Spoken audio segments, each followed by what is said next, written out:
Welcome back, everyone. Theora and I are joined by a very special guest today, Tracey Boulton.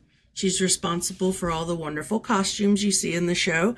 And thank you for taking the time to talk to us today because we know you're a busy, busy lady.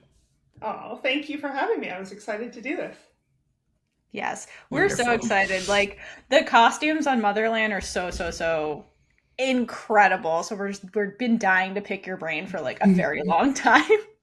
Um, It's very true. yeah, but like Amazing. before we jump into like Motherland, just for like our listeners at home who may not be familiar with what costume designing entails, like what is it like to be a costume designer in television?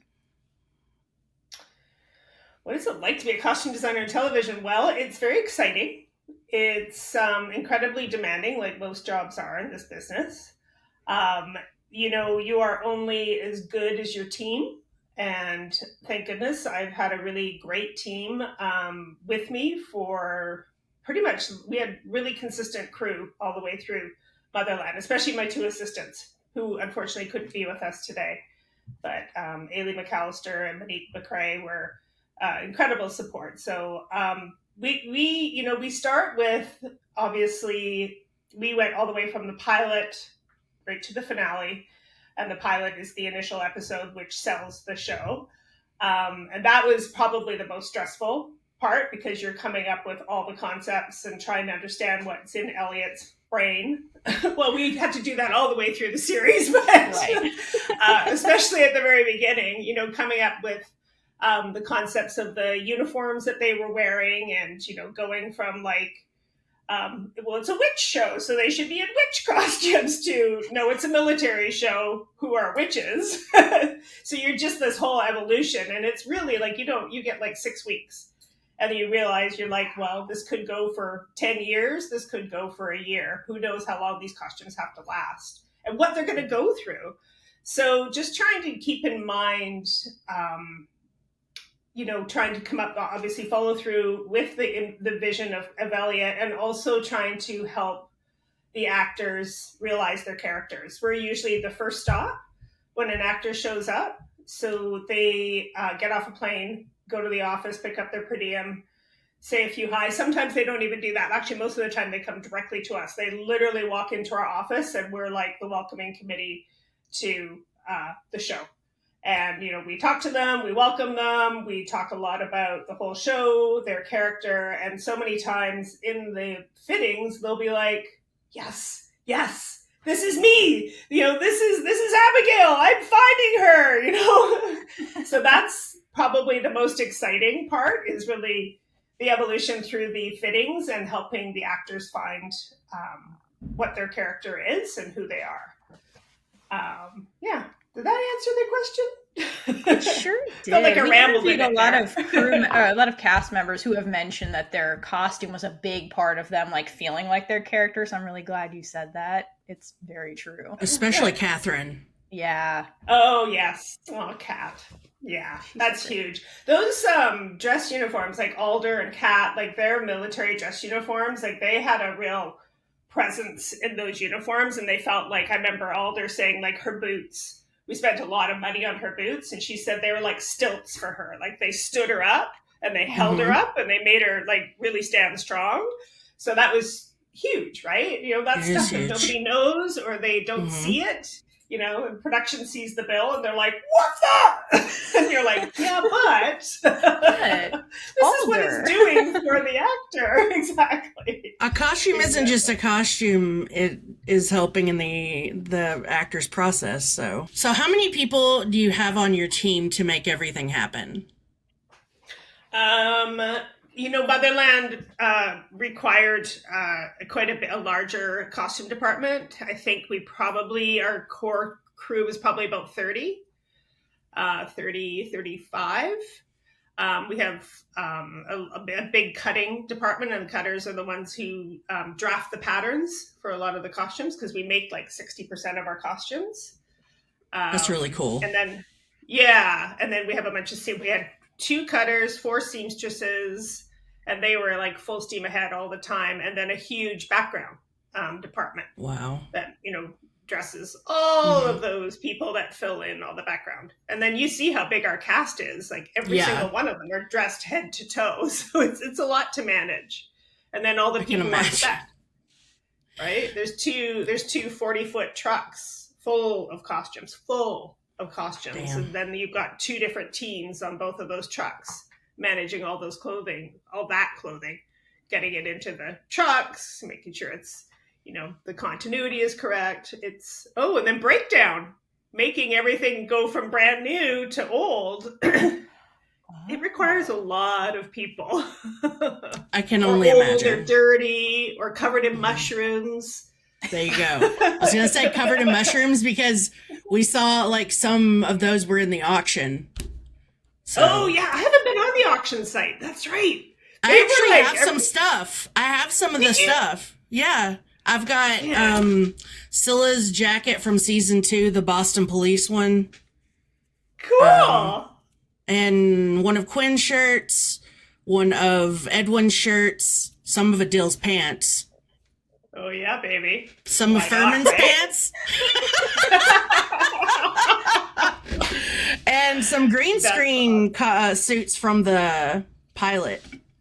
Oh, my goodness. That's hilarious. I would love to see some of Edwin's shirts. We made those out of dead stock fabric from the 70s. I have one, like, literally right over there if you want me to grab it. Totally do. Yeah. Okay, one sec. Those were really cool shirts. Can I ask a question while Bree's gone? Yeah. Oh, I think you can. Tracey's in charge now. Do it. How do you make clothes look older, like without just like destroying it? We had very 2 talented breakdown artists who were on the show the whole time. Well, Tassie was on the show from the beginning. Tassie Vickers and Kira, I always say Kira Brady. And I always want to call her Brady. And they do a lot of washing, dyeing, painting, and spray painting. We have a big spray booth where they paint things. They also created all the charms that were on the sashes and on the dress uniforms, every single one of those charms. Yeah, I have a question about that. Yeah. So they do a lot of, I called it break down and break up. This is what I used to say. I got a breakup project for you. They're like, yay! I love that. Okay.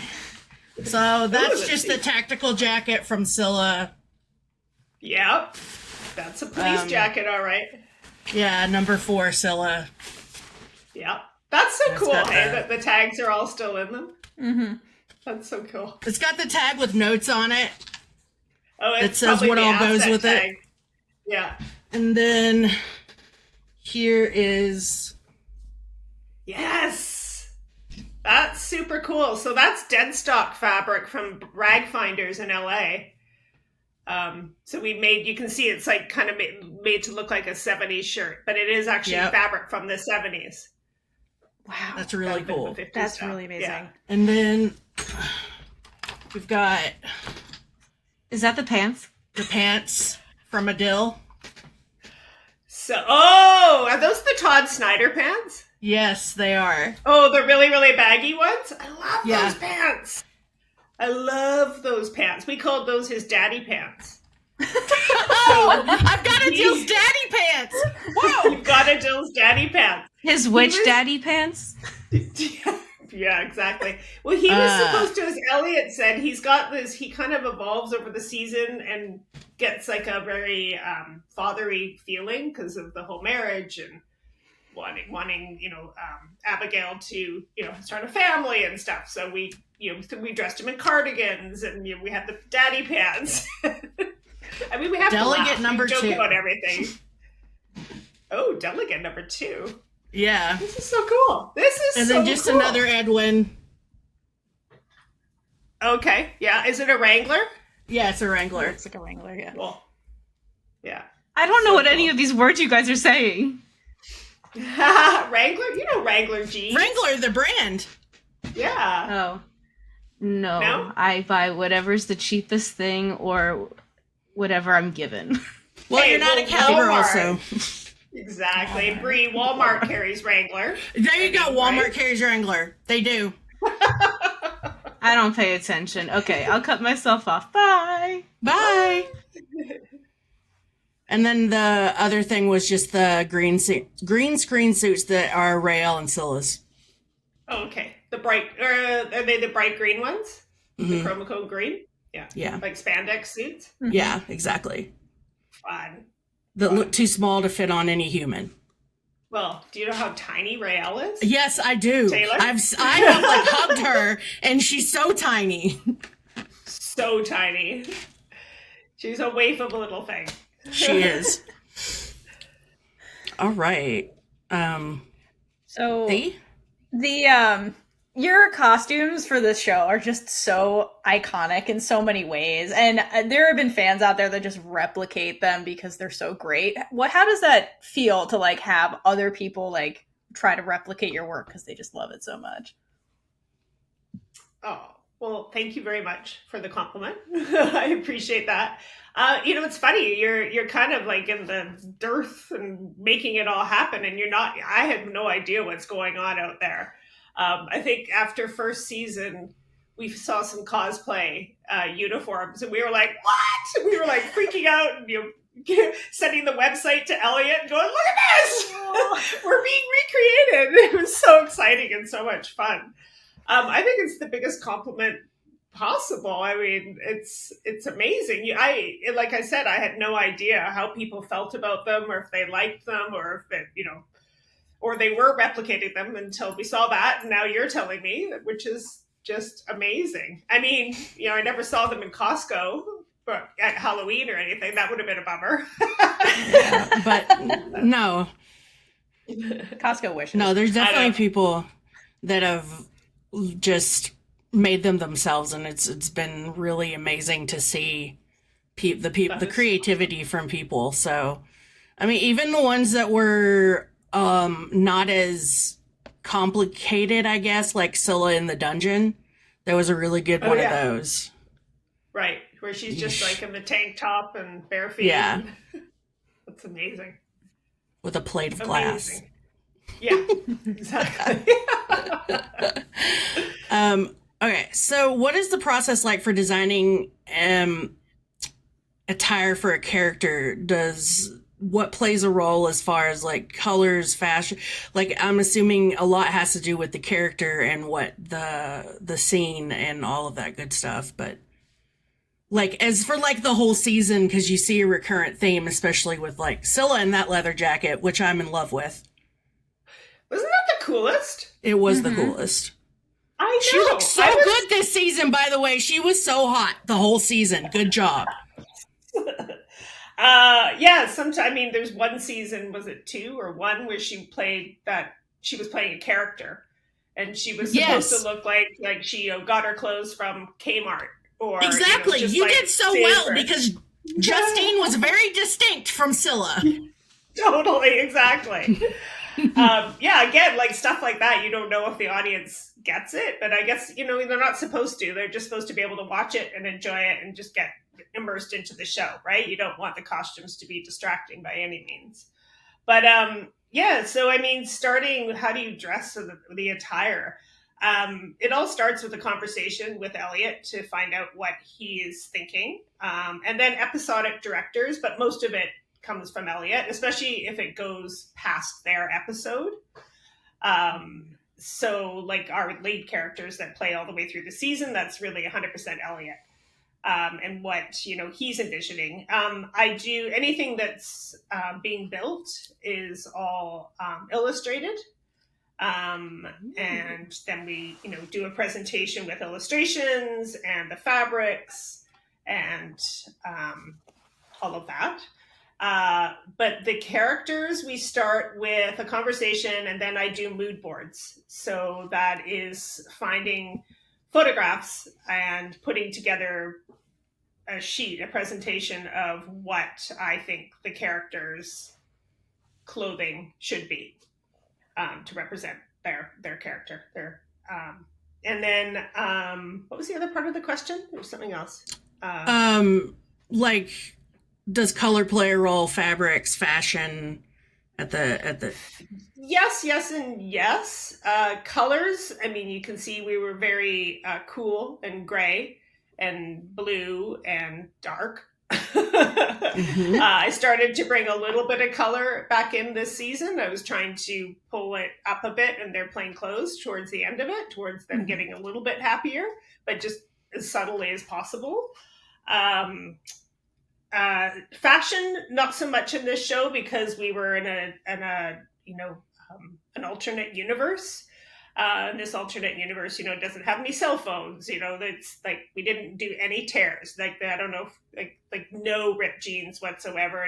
Nothing frayed. If we did do fray, it was very, very minimal. And it was kind of loosely based in the 90s. I was about to say. I'm sorry. Which is fashion nowadays, right? So it is. But we didn't really follow that super closely. But it was kind of a jumping off point for us. So we really just took every era and just did what we wanted. But fashion was very, like, current day fashion really had nothing to do with this show. Unless it was a piece that we just liked and it was current day fashion. And we were like, great, let's incorporate it in. But yeah, Rael felt in her plain clothes felt very 90s alternative. Totally. So I loved that. It brought me back to my childhood, but whatever.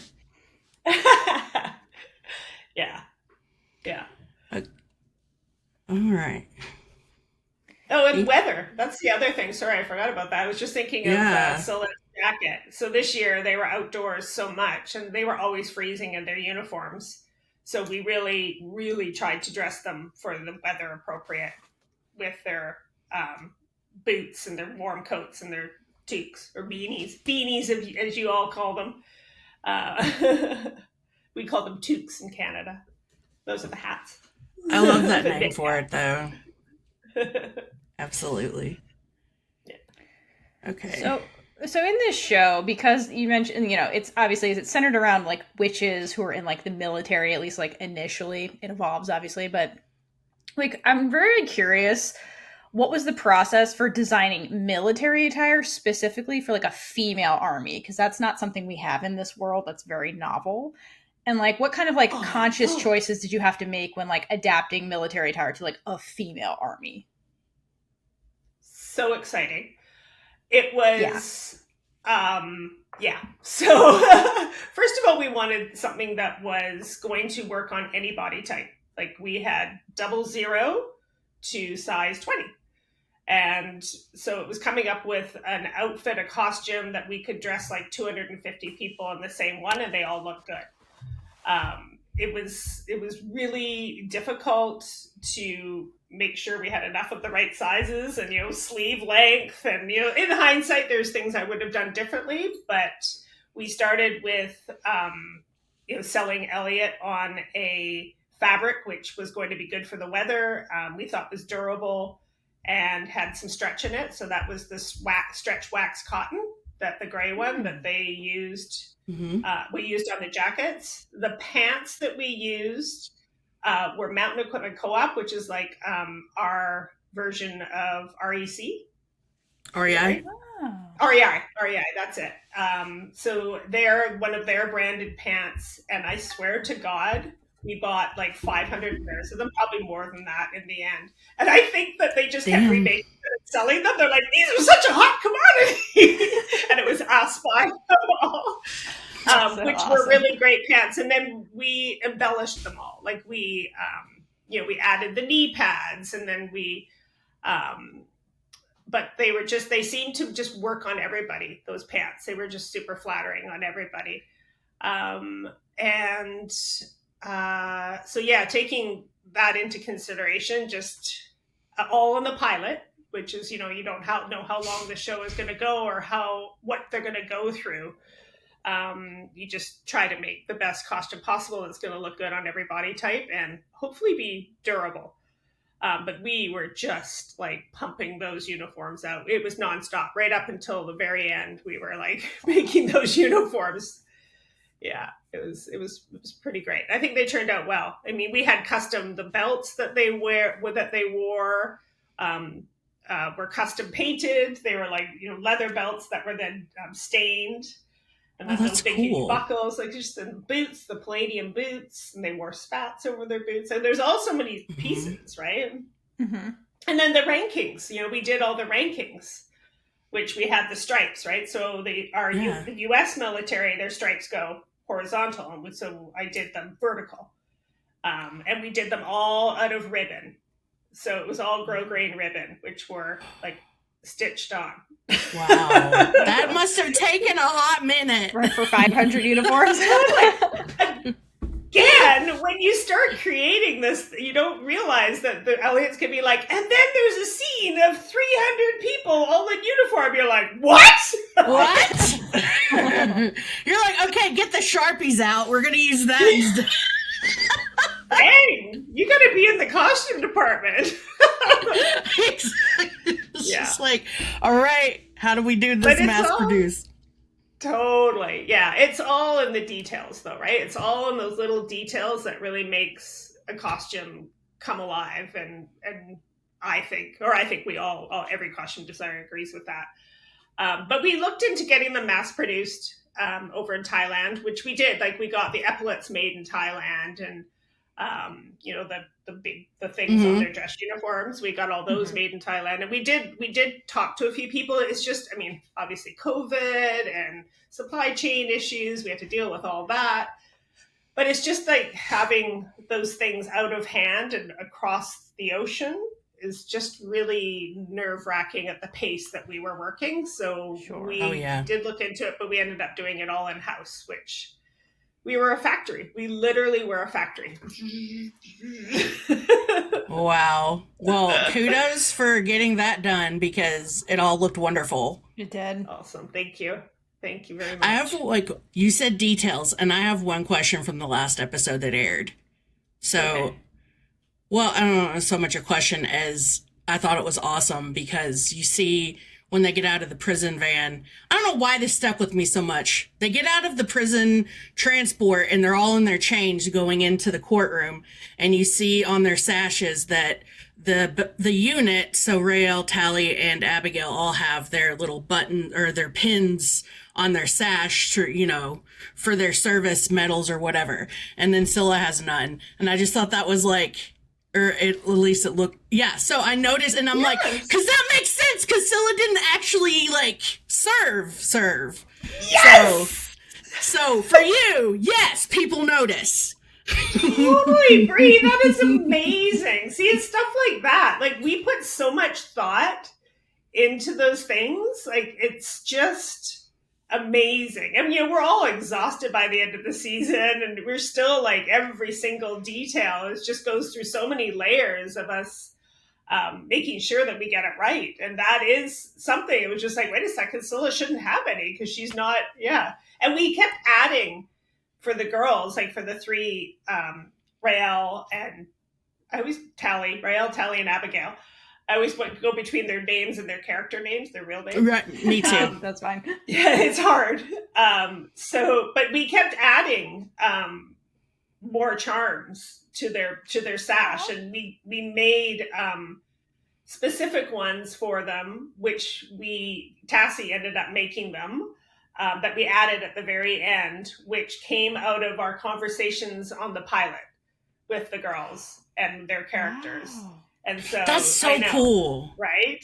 But that was our little, nugget for them, right? Like a little special thing. That's so amazing. I hope they all took their sashes with them. I don't even know. I'm sure they did. I hope so. I know they made off with quite a few things. Yeah, they made off with a lot of stuff. That was we did 6 weeks of wrap and just trying to get rid of everything. And all the girls took a huge chunk of stuff. Yeah, I see it every time Amalia does an interview. She wears something from the show. Yeah. That's great. But yeah, so yes, we do notice. There are a million things that we love about and I do know that someone went through and pulled every single one of the ranks and tried to fit them into it and then made a PowerPoint about it. So people are like into it. Well, Monique, that's amazing. So Monique, one of my two assistants, she was in charge of like the uniforms, and she did a whole Bible on the ranking system and what they should, like how many stripes they have. And so we have, I don't have it anymore because I can't keep everything. I moved too much for one. But yeah, she did like a massive ranking system Bible, which then everybody had like on the costume trucks and stuff so that they could follow it. I'll have to tell her that stuff really got Please do. recognized. Please do. She'll be very, very thrilled. Please do. Sure. Like, because that's one of the big reasons why we wanted to do these interviews, is because we feel like crew deserves a lot of recognition for all of the little details and all of the things that you guys do in general to make the show happen. And we don't feel like it happens enough. So it's true. I appreciate that. We all do. Well, good. I'm glad that you guys are, and I know everyone's enjoying seeing all of the different aspects. So it's been cool. So what's your do you have a favorite costume from Motherland? Or like a top 5? Yeah, I mean, I loved the Imperatrix. Those were really fun to do. Yeah, that was really like, yay, we get to do something fancy. I mean, I think the uniforms, ultimately, I think by the end of this, 3 seasons, I was like, if I have to see those uniforms one more time, get them away from me. After you were mass producing them, yeah, fair. Mm-hmm. Yeah, exactly. But yeah, I think in the end, the Imperatrix was the funnest to do. Oh, the Ice Age witches at the very beginning of season 3. That was really fun to do. It was because I kept saying, like, we sent out Kaitlynn, who's been with me for years and years and years, and she does a lot of our fabric shopping. And I was like, okay, you have to bring me back. I want like samples of leather, but like I want raw leather, not dyed. But she kept coming back with like the yellow, when you think of like leathers, like raw leather, it's always very yellow, what you see on the cowboys and stuff like that. And I'm like, no, this is still tanned. This is dyed. Like I said, you got to get it like it's white. When it's white and a little bit brown. And she's like, oh, I don't know. Finally, she found it and she came back. And so we got to do those Ice Age witches all in white leather. Which was, that was so cool. Untanned leather. And then fake fur. I don't know why this has always been confusing to me. We can use leather, but we can't use fur. We're like, okay. I know. So it's all fake fur, but it looks so real that it's amazing. Like we had standards and practices be like, on us as soon as they saw it. They're like, no, we did all the pay. You guys have all the information. It's all fake fur. Looks so real. I know it does. It's good. We tried to, throughout the season, use mushroom leather because that's becoming a thing now. Leather made of vegan leather made out of mushrooms. But all the good stuff has been bought up by all the designers. And so we couldn't actually get any. We could, but it was all really not good quality. It was very hard. So all the really supple, soft stuff, like Hermes bought it. They're making a whole line of vegan leather purses and stuff. I was like, well, we can't compete with that. No. So what can you do? Yeah. So in the course of creating all these costumes for Motherland, are there any ones that you kind of wish you could have changed, in hindsight now, or altered in any way? Yeah, I think, I think one of the things, which is an old costume trick in film, which we didn't do for some reason. I think it was just an oversight with all of us. On our uniforms, the sleeve length was always an issue. So we did have those gauntlets that went underneath, which we would use, we would pull down or put on the background if the sleeves were too short. But there is a way of making sleeves really quickly extendable. Here, sorry, you can't see me. Where you can have a system with buttons or snaps, and they go shorter, and then you can snap them down to make them longer. And I wish that we had done that in hindsight, for the dress uniforms and the BDUs. There's the matrimonialists, which end up being, they were the people underneath the Imperatrix, and they were kind of like how do I explain them? They're sort of like the women who help with childbearing. The characters that help with childbearing. They ended up becoming not as big of a storyline as they could have. Their costumes were gorgeous, but they were built to be on robust women, like voluptuous women, which never got, that information was never sent to James, our extras casting director, or maybe he just ignored it. I'm not sure. But we ended up getting these tiny, skinny little women, but these costumes that were built to be on very voluptuous women. So that didn't work. I was devastated when I saw it. I know. I was devastated when I saw it. I was just like, what the? I mean, we could have padded them. Like, we do that a lot, right? Like, to match people, we build bodysuits to go underneath their costumes. Oh, that's fascinating. Ooh, that's actually a good story. I can tell you that story. Yeah, because body types, like, you'll get a stunt double who's like a size 4, and you'll get an actor who's like a size 16. And you're like, well, the two don't match. So nobody says anything, but costumes builds a suit for the stunt double. And then we put the costume over top of that so that they match. Yeah. That's so fascinating. So that is fascinating, because people were wondering, because those showed up in the auction too, and people were like, what's going on? And now we know. Really? Wow. Lots of stuff showed up in that auction. You have to tell me the listen, everything. It's gone now. Like, it was like quite a while ago. But yeah, I have a lot of friends who bought a lot of the lots, so scalpers couldn't get a hold of them and then like turn around and sell them on eBay for inflated prices. So basically fans bought them so they could sell them to fans at the price that they were bought. Aw, you guys, you're so good. We try. Humans. We try. So that's why a lot of the uniform lots were bought up by fan groups who kind of came together and bid on them. Amazing. Yeah. Wow. You just wanted switches, that everybody wanted switches to have the things, and not people to just make money off of it for making money, which whatever, but anyway. Oh, for sure. No, when we were doing the sale, because we had a cast and crew and sale, and I said to our producer, I was like, because they decided to sell all the uniforms with all the gack on them.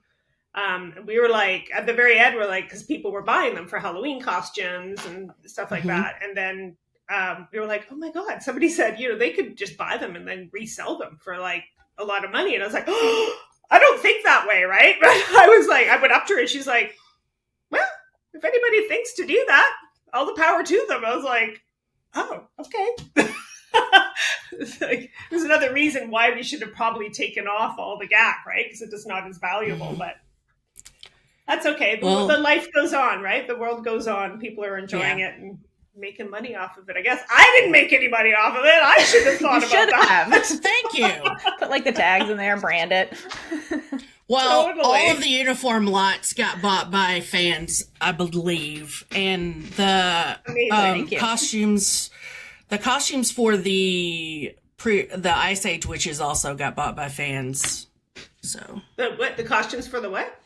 Ice Age witches. The leather and fur. Leather. Yeah. Mm-hmm. Fake fur. Great. It's fake fur. The fake fur. God, they're going to need a lesson on how to actually put it on, because it's really just like pieces, right? That then they get dressed into. You can see from the pictures that it was. Yeah, absolutely. Yeah, but that's. They were really cool costumes. They were gorgeous. I'm so good. Oh, good. I'm so glad, and I'm so glad that they're living on, right? And people are enjoying them. Exactly. Better than going into a big warehouse and storage space and getting eaten by mice. Exactly. They have homes for people that actually treasure them. So there you have Exactly. it. All right. So can you please explain to our audience the pants versus shorts debacle in the wedding scene? Debacle. There you go again, Bree, with the word debacle. When I say debacle, I mean people were just curious and asking questions on discourse. There's discourse. On discourse on the Rael and Scylla costume, and because it's a really cute story. So it is a cute story. So when Elliot and I were talking about the wedding, and trying to figure out, how we were going to finish off the series, and tell everybody's story. It's always hard, right? Because you're like, well, where do they get this stuff from? I mean, it's not like they go shopping and to buy these things. So there's always backstories on where the costumes come from and how they get them. That's, for us, that's really, really important. And so for Scylla and Rael, the idea was that they got a suit from the house, from one of the fathers, and Rael wore the jacket and Scylla wore the pants. And we weren't actually going to put anything under the jacket or for Rael. It was supposed to look like a really short, like a jacket, like a tux jacket dress, which are popular and they're out there. People just wear tux jacket dresses with stilettos and they look fantastic. So, but we did put shorts so that she was comfortable on set and could, sit and dance and have fun like they like to do, kick up their legs. So we did put shorts underneath it, and I was fine if you saw the shorts or not, but wasn't the intention for you to actually see the shorts. And then Scylla wore the pants from the suit, and then the top that she was wearing was supposed to be an antique top that was, again, found in the attic, an antique lace top that was supposedly found in the attic that she paired with it. So that's the story, that the two of them come together and make one full suit. See, it's super cute. It does. And also, this is why I could talk to you for 93 years, because the backstory to all the clothes is like the most interesting thing to me. Right? So, yeah. We don't just do things willy-nilly. Like, it's not just like, like there is a lot of thought that goes into it. Tracey, our episodes are like 4 hours long for a reason. We love details.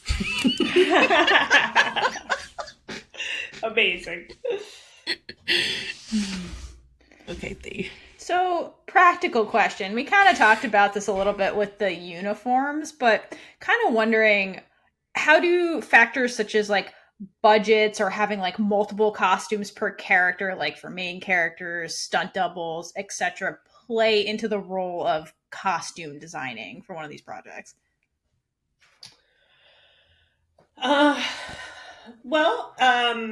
Budgeting is like the financial aspect of costume designing is always like a thorn in our sides, of course, but it's important. I mean, unfortunately, it is an art, but it's also a business that we're in. So money crunching, number crunching always comes into play. We do have like a department of 3 or 4 people. We had this last season, we had Curtis Reeves as our supervisor. He's kind of like our office manager. And then we have 2 people, Summer and Petra, who they do all the finances with all the receipts and everything. So we, and that's just for our costume department. So Curtis will create an initial budget, and then we all sit down and we put the numbers in of what we think and what the script, after reading the script, of what the script is asking for. And sometimes it's astronomical. And sometimes it's really not that much money because it's a lot of uniforms, right? Creating more uniforms. That budget goes in to our producers, and they're like, we get a phone call.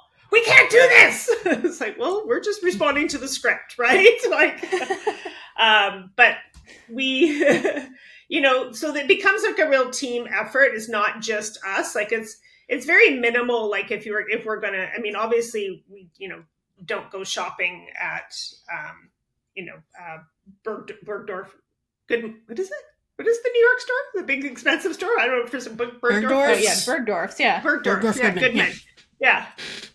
we don't go shopping there for all of our characters. A lot of our characters are thrifted if they don't need to be multiplied. I love thrifting. But so many of them have photo doubles, stunt doubles. It's like, every outfit, you have to have 5 of them easily. Right. So we do have to take that into consideration and make sure, first of all, that we can get the quantity and that we're not breaking the budget with like, oh, look at this $1,500 jacket and we need 8 of them. So we just have to be reasonable. But there were times where you did buy a $1,500 jacket, and sometimes we did buy 3 of them, but it was very, very rare. I would have gotten my wrist slapped many times if I did that. No more jackets for you. No. No Yeah, more. exactly. You're cut off. You're cut off. Exactly. Did that answer your question, Theora? Yes, absolutely. No, thank you. Because, I don't know that most people realize, like, when there's a costume, like, for one character, there's, like, you have to get multiple of it. And so it's not just, like, there's constraints to what you can do. So thank you for your insight on that. Especially on this show. Like, it was incredibly rare that we ever needed one of them, and we would confirm, like, with everybody, it's like, you promise me we only need one of these, right? And it was like, would follow up in writing, like, answer this email in writing so I've got confirmation we only need one. So yeah, sign it in blood. Right. Exactly.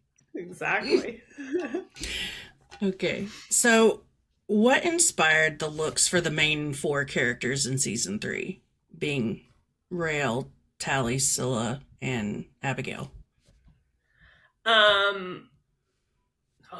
You're challenging me now. Let's see. So they start in the warehouse. Yeah. So they start in the warehouse, and and then when they leave the warehouse, they're on the run. And the idea was, I'm just trying to think of what our concept was. The idea was basically that the people that were living in the warehouse had like a room just piled full of clothes. And that's kind of how people just like grabbed their stuff for their clothes. We stayed a little similar to their characters. Like, Abigail was, the rich one, obviously, the more refined, and, Rael was a little bit more grunge. I hate those kind of labels, but it's an easy way to kind of describe the looks. And Scylla was, we kind of did a little bit of punk on her, but never went deep into that. And she was soft punk. Yeah, soft punk. I love that. And, Tally was our kind of like boho, earthy girl. So, our thought was, well, they have their characters and they have their likes and dislikes. So even if they're, dumpster diving or clothing diving in a pile of clothing, they're still going to gravitate towards things that they like.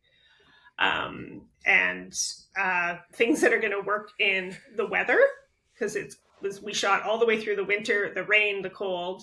So made sure that they could pile on a lot of stuff. And, they love it. Like, Tally's from South Africa. So like she was freezing all the time. So Yes. So we were just like in the fitting room. We're just like, okay, how many more layers do you want? And she's like, I love this jacket. It's got down and wool. And so that did factor a lot into the last season, was like really, really practical clothing.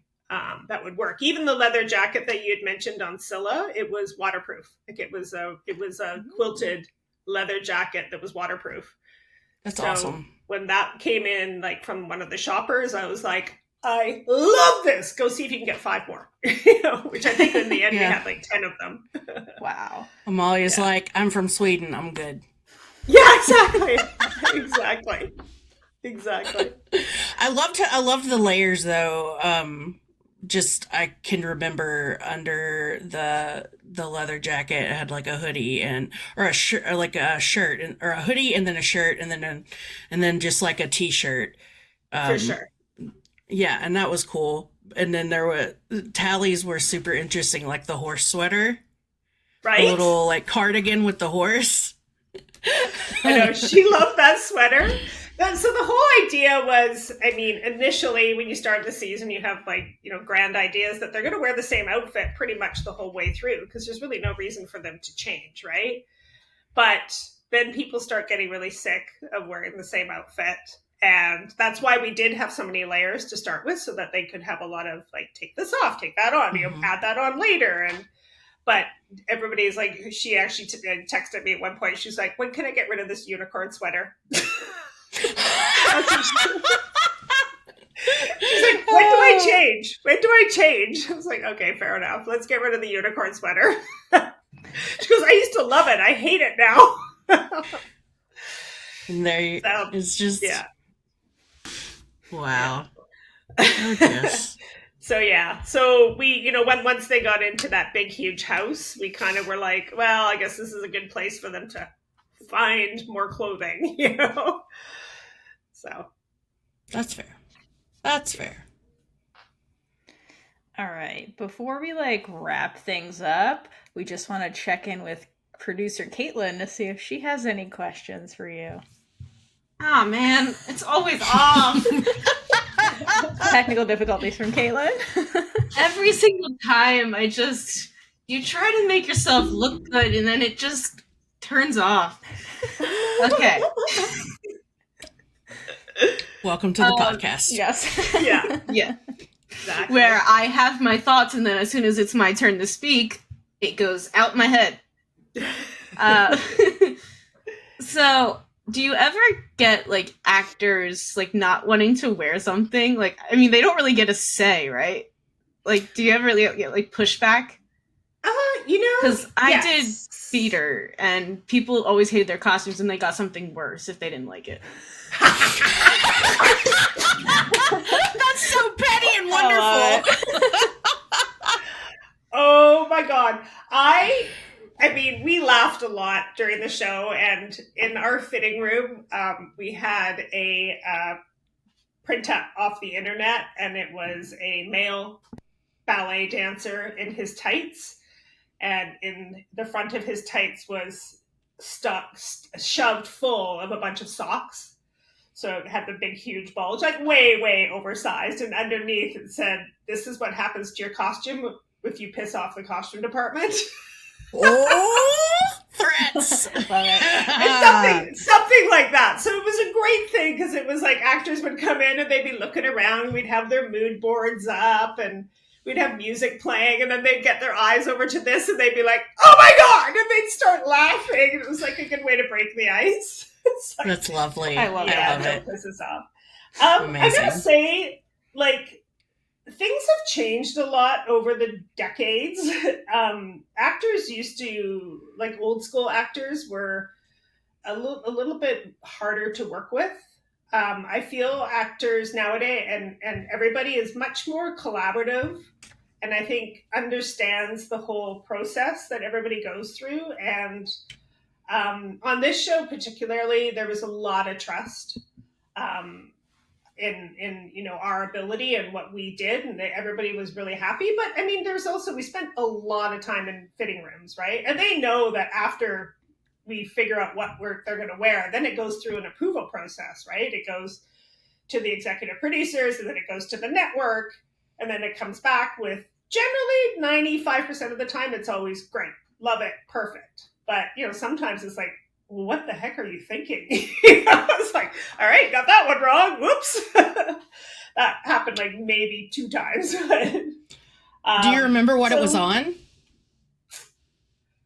There's been a few things. Even Abigail's wedding dress at the end, the initial discussion that went to the executive producers was much more ethereal and softer and which we were well, this is, I think, where she would be at this point. And then Elliot was absolutely not.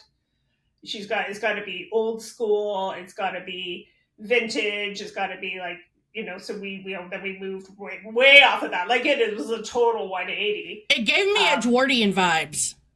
100%, of course, because it's it's a period piece. It isn't a period piece, but he I'm not going to remember the name of the movie, but he sent me a link to a movie that he was like, I want something kind of along this world, which I was like, oh my God, that was not in my mind at all.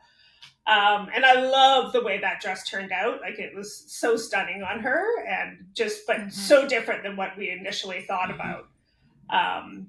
So yeah, I mean, and they have that whole storyline where her grandma has it on the mannequin, and she's fixing it. And yeah, so sometimes I finish talking, I'm like, what was the question again? Oh no, that's Girl, every question same. Same. The two of us, we never know where our brains are going. Theora, we have to keep count us on in her. line. Yeah. But bringing up the wedding, I just want to tell you that I love Tally and Kalita's outfits for that wedding. Yes. Right? They were so amazing. good. They were amazing. Thank God Kaitlynn took that suit. That was custom Did she? made. That's awesome. Yeah, for sure. So that was based off of my mood board. I put together kind of like ethnic feeling outfits for her, because she's just so worldly and never really knew where she came from. Or I mean, we knew where she came from, but she just, oh yeah. Anyway, so and then he just zoned in on one picture, and he was like, I want her in that. And I was like, okay, great. So we just searched the world for the right fabric, and I was like, no. And then finally this one came, and I was like, yes. Yeah. And then built her a suit, and it was so cool. And Tally's jumpsuit. I mean, Tally, the easiest person to dress. You could put her in a potato sack, and it looks like she's on a runway. So I can't remember where that jumpsuit came from. And then it was a vintage belt that was on her. And then she just and then she stands in front of the camera, right? And she just does like one of these, and you're like, sell it, baby! But I saw her on Instagram wearing it, I think in an interview or something, which was, yeah. I also loved Rael and Scylla's pre-ceremony outfits. Yes. Oh yeah. That blazer was so cool, and the dress with the tulle. Yeah. Loved it. Me too. It looks so good on them. I kind of just like broke any kind of like, theme to what they normally wear, and just had fun. Well, you saw the leather belt. Yeah, totally. A little punky. And that said Scylla to me. One of the, that blazer that she was wearing, Rael, is from the pilot. It's a vintage blazer that we had bought on the pilot. And I had them in her closet the whole way through. And I was like, finally, we got to use it. That's amazing. I love it so much. I love that. Yeah. Oh. Yeah. So cool. So yeah, as soon as I saw the pictures of that, I was like, holy crap. They look so good. Yeah. You've mentioned the mood boards. Yeah. So I like to do a lot of searching on Google for interviews, and I found your Pinterest.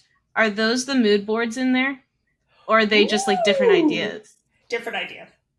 So the way I would use Pinterest is I would invite pretty much everybody that was like shopping or had any kind of involvement. Yeah, I found a couple other people too.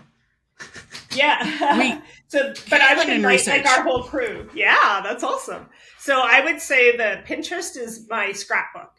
So I'd say anybody can throw pictures in there. So like Monique and Ailey and buyers, people would just throw pictures in there. They're like, is this kind of what you're looking for? And then I would go back into those Pinterest boards, and then I would pull off of there what I wanted to put onto a mood board. And sometimes those scrapbooks ended up being nothing like what it was going to be, but it just gets the juices flowing, right? And the oil in the wheels and stuff.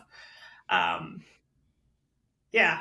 So, I mean, hours and hours and days go into like research and trying to figure out what it's going to be and how to make everybody look different, and different patterns, different colors, character. And So not a lot of work at all. No. So easy. Yeah, for sure. Even when I come home at night and I'm like hanging out with my daughter, it's like before she goes to bed and I'm still on my computer going, oh, just a sec. And she's like, if you could be on your computer, I could be on my phone. Yeah. No. It's always working. Well, you have such a cool job, so there you It go. is pretty cool. I know. I can't complain. I do love it. For I sure. think you'd have to do all of those uniforms.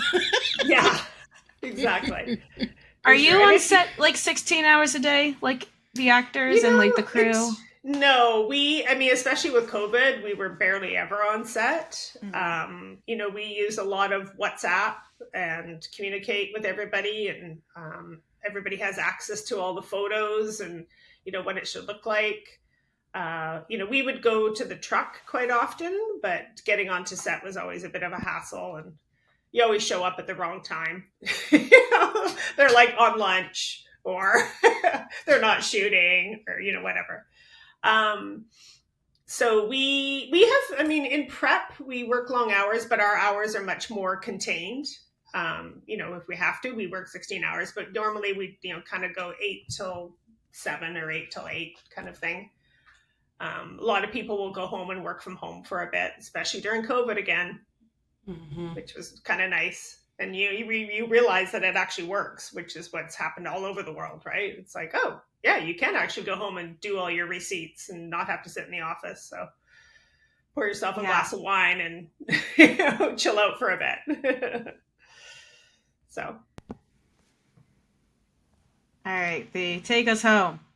All right. Well, Tracey, thank you so much again for taking the time to talk to us today. Like, we really appreciate it. We love getting to pick your brain and get to know you better. So thank you again so much for this. Amazing. Before we sign off, we just want to ask if you had any final words for our listeners at home today. Ooh, final words. When you're watching the show, hopefully you are just enjoying the show and not thinking about the costumes. If you are thinking about the costumes, I hope it's not too distracting, because that's not what it should be. But I do hope that people appreciate all the fantastic costume design work that's out there. And I hope I gave you a little glimpse into the thought process that goes into it all and behind it, because there's some gorgeous costumes out there, and we'll never stop appreciating them. Absolutely. No, never. So, alrighty. Well, thank you again. And that's been our show today. For everybody listening at home, thank you for tuning in. We hope you enjoyed the world of costume designing through Tracey's eyes. And until then, we'll see you guys next time. And with that, we've been Big Gay Energy. If you like this episode, check out all of our other episodes right here on YouTube. Please leave a comment below, and subscribe for more amazing and super gay content. Until next time, stay safe and hydrate for Lesbian Jesus.